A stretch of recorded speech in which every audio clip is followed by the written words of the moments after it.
One thing about Motorola is they always bring out good looking devices with some quirky features here and there. Listen, Motorola don't ever change because we don't really get colors when it comes to smartphones these days. So it's nice to have something like this that's really good. This is the Motorola, the new Motorola Edge 50 Pro. There's also two other devices that's been announced. So we have the Ultra and also the Fusion, which is the lowest of the three. So the top one is the Ultra, which we'll be reviewing when that comes as well, because that comes with the Snapdragon 8Gen 8S Gen 3, the naming scheme. But yeah, so that one's a lot more powerful compared to this one, but this is still pretty good. So we're going to talk about this. And whilst we go through all the details, try and think about the pricing, try and guess the price of what you think it would be, and you'd be pleasantly surprised. So this is the Luxe lavender color, which looks really nice. It has this nice sort of tactile, rubbery feeling on the back of it, which I quite like. It's curved both on the back and on the front as well, so the display is actually curved. The design also has this sort of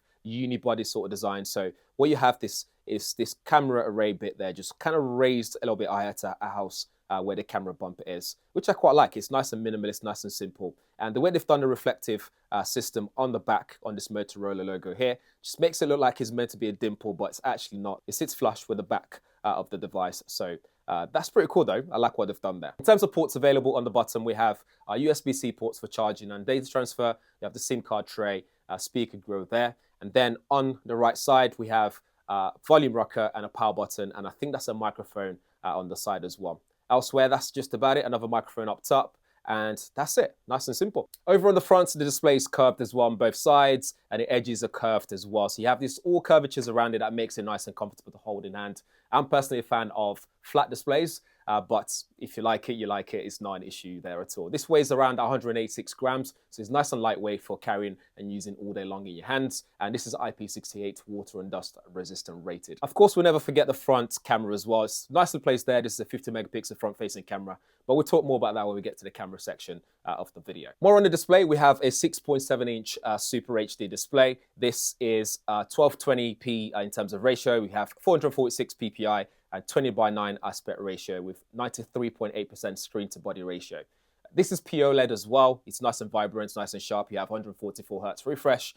You also have 360 Hz touch response rate as well for those gamers out there. And this uses LTPS technology as well in terms of the refresh. And also this has a peak brightness of 2000 nits. For sound, we have dual stereo speakers with Dolby Atmos, Dolby head tracking, and Snapdragon sound. For performance, the Edge 50 Pro is powered by a Snapdragon 7 Gen 3 processor, so mobile platform processor, and you get 16 gigabytes of RAM and 512 gigabytes of internal storage. You can also expand that RAM booster using the settings option, which I'll show you as well. It's running on the latest Android 14 out of the box, and this has the 12 gigabytes of RAM that I was talking about. It's actually LPDDR4X, and the storage is UFS 2.2. To keep things powered up, you have 4,500 milliamp hour battery, and like I said already, you get 120 watts charger in the box, so you can charge this up very quickly. And it also supports 50 watts wireless charging and 10 watts reverse wireless charging, so power share. For the camera, we have a triple camera setup. So we have a 50 megapixel main camera with f1.4 aperture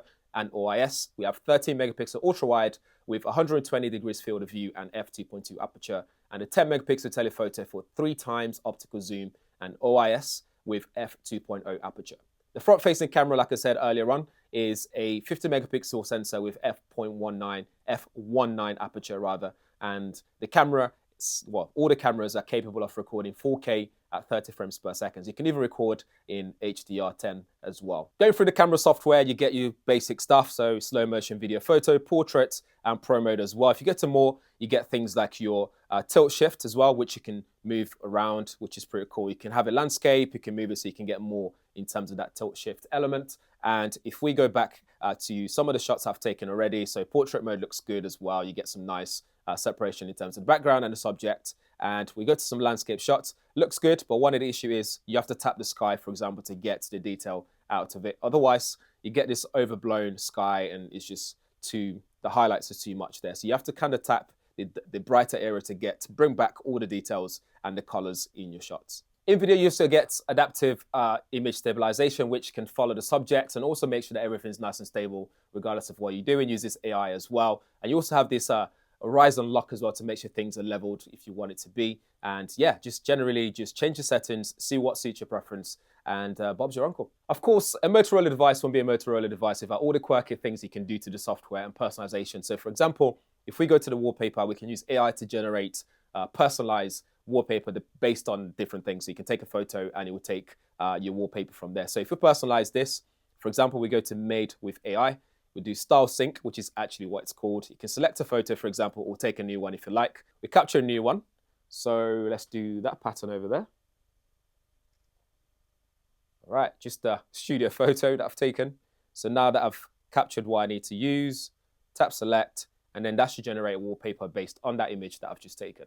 There you go. So it's not the best of a picture that I've taken in order to get what I want, but just to show you an example of what it can do. So you can take pictures of a flower, pictures of a pattern on a dress, whatever it is that you take or you're wearing, or you can see that you prefer, you can do that using that option. In display settings as well, you can adjust the refresh rate. So if we go to display refresh rate, we have auto, 60 Hz, 120 Hz, and 144 Hz options. We then go into sound and vibration settings. You got some AI features there as well. So things like Crystal Talk AI, which reduces the background noise when you're making phone calls. And you also have spatial audio as well with Dolby Atmos, which is pretty cool. So things like head tracking, that would work really well. It works in terms of when you have your phone in portrait, it would adjust accordingly. When you have your phone in landscape mode, it'll also fire the speakers accordingly as well, so you get the best sound quality possible from your device. Then you have gestures. So if you tap gestures, what you can do in gestures, for example, we can tap the back to do different things. So for example, whilst I'm on the screen, I can tap the back of the device to go back to the home screen by just going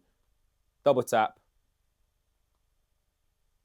It goes back to the home screen. So you can change those settings and adjust to whatever you want that option to be. Another cool one is in settings in performance, system performance. You can choose to have your RAM boost on or off. Although this comes with 12 gigabytes of RAM, you can boost that by extra 4 to make it that 16 gigabytes that I mentioned at the start. It doesn't stop there though. In that same settings, you can change it to go select the extended memory size up to 12 gigabytes, so you can get even more RAM size if you wish to do so. Another cool gesture that you can do on here is shake to launch the camera. So you shake your phone like so and the camera opens up. That's very pertaining to Motorola, and it works really well. It's pretty cool. So that's pretty much it about the device. You got all the details there for you. What did you think the price was? Let me know in the comments below. I'll leave the actual price on screen and in the description area as well, so do check it out. But yeah, I'll leave you with some of the specs here on screen, and let me know if you have any questions. I'll do my best to answer your questions. Thanks for watching. Make sure you subscribe, and I shall see you in the next one.